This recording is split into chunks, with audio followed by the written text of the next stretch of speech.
In this video, I'm going to show you how to replace the hood lift support on this Ram 1500. Let's get into it.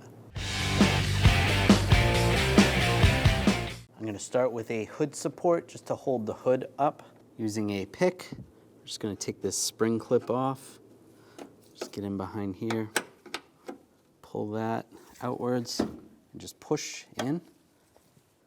We're going to do the same for the top. Just get underneath there. And it slides right out. Take the new hood support, line it up, push it on. And down below, get that lined up. You may have to pull the hood up a little bit. That's lined up. You can do the same for the other side.